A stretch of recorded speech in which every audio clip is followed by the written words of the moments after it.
तो आपको अपनी ताकत का आकलन करना, तो आप ये देखिए कि देश के सुप्रीम कोर्ट में, हाई कोर्ट में, पत्रकारिता के अंदर, सत्ता के अंदर कितने लोग आपके हैं। लोग धर्म का कार्ड खेलकर धर्म की राजनीति करते हुए हमारे लोगों को धर्म के रक्षक बना रहे हैं। और जितने देश में जो संसाधनों के ऊपर बैठे हैं, जो अफसर हैं, नेता हैं, उनके बच्चे विदेशों में पढ़ रहे हैं। कि क्या धर्म की रक्षा की ठेकेदारी हमने ली है? दंगों में हमारे बच्चों का इस्तेमाल किया जाता है, धार्मिक जुलूसों में हमारे बच्चों का इस्तेमाल किया जाता है। ऐसे में अगर देश को कोई चीज है जो सुरक्षित रख सकती है, एकजुट रख सकती है, तो वो भारत का संविधान है। क्योंकि ये जो हिडन एजेंडा चल रहा है, वन नेशन वन इलेक्शन, और तीसरी लाइन वो बोलते नहीं है जो उनके मन में है, one nation one election one party. स्वतंत्रता को बल देता है, समता न्याय का फल देता है, जिसकी बदौलत भारत देश को मिला यहाँ सम्मान है। भारत का संविधान है, भारत का संविधान। सबसे पहले तो मैं समस्त देशवासियों को आज बिरसा मुंडा जी की जयंती पर शुभकामनाएं देता हूं। चूंकि उन्होंने अंग्रेजों के खिलाफ जिस तरह का युद्ध कौशल दिखाया और आज़ादी के आंदोलन में अपनी भूमिका निभाई, आज उनकी जयंती है, उसकी सभी को शुभकामनाएं। साथ ही साथ संविधान जन जागृति यात्रा की शुरुआत आज मुजफ्फरनगर से शुरू होकर आजमगढ़ से होते हुए लखनऊ में 24 तारीख को समापन होगी। तो आयोजक समिति को मैं शुभकामनाएं देता हूं, बधाई देता हूं। चूंकि आज पूरे भारत के लिए एक खतरे की स्थिति पैदा हो गई है। देश में संविधान खतरे में है। देश में संविधान खत्म होगा तो लोकतंत्र खत्म होगा, और लोकतंत्र खत्म होगा तो राजतंत्र आएगा। राजतंत्र का मतलब फिर वही कोई एक राजा होगा और वो तानाशाह होगा, और जब चाहे जिसको सजा दे दे, जब चाहे जिसका जो मर्जी लूट ले, फिर वो पूरी चीजों का मालिक वो राजा होगा। तो राजतंत्र ने हमेशा भारत को कमजोर करके रखा, हजारों साल तक गुलाम बना के रखा। बड़े मुश्किल से हमारे आज़ादी के आंदोलन के मतवालों ने, स्वतंत्रता सेनानियों ने और संविधान निर्माताओं ने बड़े मुश्किल से भारत को अंग्रेजों की गुलामी से आज़ाद कराया। और सबके जो पहले पढ़ने लिखने पर कुछ ही वर्गों का कब्जा था, व्यापार करने पर कुछ ही लोगों का कब्जा था, देश की संपत्ति पर, प्राकृतिक संसाधनों पर कुछ ही लोगों का कब्जा था। लेकिन मनुस्मृति खत्म करके संविधान का शासन आया तो किसी भी जाति धर्म के लोग क्यों ना हो, क्योंकि भारत एक विविधताओं का देश है। हर 50 किलोमीटर पर यहाँ भाषा और संस्कृति बदल जाती है। 6743 जातियां हैं, 4 वर्ण हैं, कई धर्म हैं, और ऐसी जहाँ इतनी सारी भाषाएं हों, इतनी सारी संस्कृतियां हों, इतनी विविधताएं हों, ऐसे में उस भारत को एकजुट रख पाना इतना आसान नहीं था। जो भारत आजादी से पहले 562 रियासतों में बटा हुआ था, और इतनी सारी विविधताओं के बाद, इतने धर्म, इतनी जातियां, इतनी संस्कृतियां, इतनी भाषाएं, उसमें सबको बांध के रखना और भारत को एक अखंड भारत के रूप में तैयार करना, वो संविधान के सिवाय किसी और चीज में इतनी ताकत नहीं थी। तो हमें आज सबको मिलकर डॉक्टर बाबा साहब अम्बेडकर जी का धन्यवाद करना चाहिए कि उन्होंने भारत को एक ऐसा संविधान दिया जिन्होंने पूरे भारत को एकजुट करके, बांध के एक सूत्र में पिरो दिया। लेकिन आज देश के सामने खतरा इसलिए पैदा हो गया है कि देश के अंदर जो सरकार है वो संविधान के लिए खतरा बन गई है।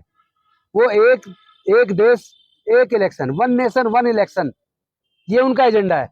लेकिन एक और एजेंडा साथ में पीछे से चला आ रहा है, one nation one election one party. यानी देश की जो जांच एजेंसियां हैं, जैसे ईडी है, इनकम टैक्स है, सीबीआई है, या और दूसरी जांच एजेंसियां हैं, उनको पूरे देश के विपक्ष के सामने लगा दिया। और देश में जितने भी एनजीओ चल रहे हैं, जितने संगठन चल रहे हैं अलग अलग तरह के, जैसे किसानों का संगठन है, मजदूरों का संगठन है, दलित पिछड़े आदिवासियों का संगठन है, या सैनिकों का संगठन है, या जो पुरानी पेंशन के लिए जो लोग लड़ रहे हैं, जो ठेकेदारी प्रथा के खिलाफ लड़ रहे हैं, उन सबको कुचलने का काम आज केंद्र की सरकार या सत्ताधारी पार्टी, वो उन सबको कुचलने के लिए देश की जांच एजेंसियों का इस्तेमाल कर रही है। यहाँ तक कि देश के न्यायालय भी आज मुझे स्वतंत्र नजर नहीं आते, उनके निर्णयों के अंदर भी कई बार मुझे न्याय नजर नहीं आता। ऐसे में अगर देश को कोई चीज है जो सुरक्षित रख सकती है, एकजुट रख सकती है, तो वो भारत का संविधान है। क्योंकि ये जो हिडन एजेंडा चल रहा है, वन नेशन वन इलेक्शन, और तीसरी लाइन वो बोलते नहीं है जो उनके मन में है, one nation one election one party. यानी विपक्ष को सारी पार्टियों के पीछे लगा के उन्हें कुचल दो, उसके बाद एक ही पार्टी बचेगी। और जब एक ही पार्टी, एक ही दलीय प्रणाली होगी, तो एक ही दल की सरकार होगी, जिससे चाइना के अंदर कोई चुनाव नहीं होता, एक दल की सरकार है। तो एक दलीय प्रणाली के कितने नुकसान हो सकते हैं, इसका मुझे लगता है पूरे देशवासी इसका भान रखते हैं, सब लोग उसकी जानकारी रखते हैं। तो ऐसे में देश को बचाने की ये मुहिम जो संविधान जन जागृति यात्रा के तौर पर संविधान के प्रति जागरूकता, प्रजातंत्र और लोकतंत्र के प्रति जागरूकता, मानव अधिकारों के प्रति जागरूकता, सब लोगों के आगे बढ़ने के रास्ते कैसे बने, सब लोग देश के संसाधनों में मालिक कैसे बने। क्योंकि जो लोग कहते हैं सब कुछ ठीक चल रहा है, कुछ गलत नहीं है, मैं ऐसे लोगों से पूछना चाहता हूँ कि जो सुप्रीम कोर्ट और हाई कोर्ट है उसमें जो जजेज हैं उसमें SC ST OBC और माइनॉरिटी के कितने? जो लोग सोचते हैं हम बहुत ताकतवर हो गए, हमें किसी चीज की जरूरत नहीं है, जैसे जाट कम्युनिटी हुई, यादव कम्युनिटी हुई, गुजर कम्युनिटी हुई, जिनकी जमीनें एक बार में मुआवजा मिला है, तो वो केवल दिल्ली के आसपास लोग मजबूत है, बाकी पूरे देश में जाते तो बेहद कमजोर है। उनको लगता है कि सब कुछ हो गया। मैं पूछना चाहता हूँ इन जाति के कितने लोग सुप्रीम कोर्ट में जज है? एक भी नहीं है। हाई कोर्ट में कितने जज हैं? देश में कितने इनके IAS हैं जो देश की सारी नीति बनाते हैं, जो देश में कलेक्टर हैं, जो देश का शासन चलाते हैं? तो आपको पता लगेगा इनकी संख्या ना के बराबर है। तो आपको अपनी ताकत का आकलन करना, तो आप ये देखिए कि देश के सुप्रीम कोर्ट में, हाई कोर्ट में, पत्रकारिता के अंदर, सत्ता के अंदर कितने लोग आपके हैं, तो पता लगेगा कि आपकी भागीदारी जो होनी चाहिए, जो आपकी संख्या के हिसाब से, जिसकी जितनी संख्या भारी उसकी इतनी हिस्सेदारी, 85% बहुजन समाज की हिस्सेदारी, भागीदारी नहीं, ना के बराबर है। और ये इसलिए चूंकि लोग अभी संविधान के प्रति जागरूक नहीं है, लोग धर्म का कार्ड खेलकर धर्म की राजनीति करते हुए हमारे लोगों को धर्म के रक्षक बना रहे हैं। और जितने देश में जो संसाधनों के ऊपर बैठे हैं, जो अफसर हैं, नेता हैं, उनके बच्चे विदेशों में पढ़ रहे हैं। तो क्या धर्म की रक्षा की ठेकेदारी हमने ली है? अरे हम देश को बचाने की ठेकेदारी ले सकते हैं, देश को चलाने की ठेकेदारी ले सकते हैं, देश के सत्ता और संसाधनों में हिस्सेदारी लेने की ठेकेदारी ले सकते हैं। तो जो काम आप कर रहे हैं, मुझे पता लग गया, हमारे सब लोगों को पता लग गया कि उसमें हमारे बच्चों का कोई भविष्य नहीं है। दंगों में हमारे बच्चों का इस्तेमाल किया जाता है, धार्मिक जुलूसों में हमारे बच्चों का इस्तेमाल किया जाता है, और देश को, संविधान को खतरे में डालकर जिस तरह के सपने दिखाए जा रहे हैं वो देश के लिए खतरा पैदा हो गया है।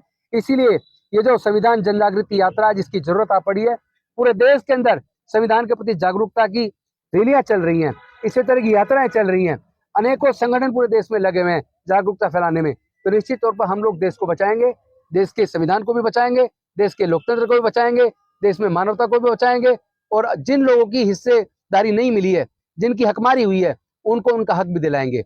इन्हीं शब्दों के साथ मैं आप सबको धन्यवाद करता हूँ, आयोजकों को धन्यवाद करता हूँ, और आपकी यात्रा सफल हो इसके लिए आपको शुभकामनाएं देता हूँ। धन्यवाद। नमो बुद्धाय। जय भीम, जय भारत।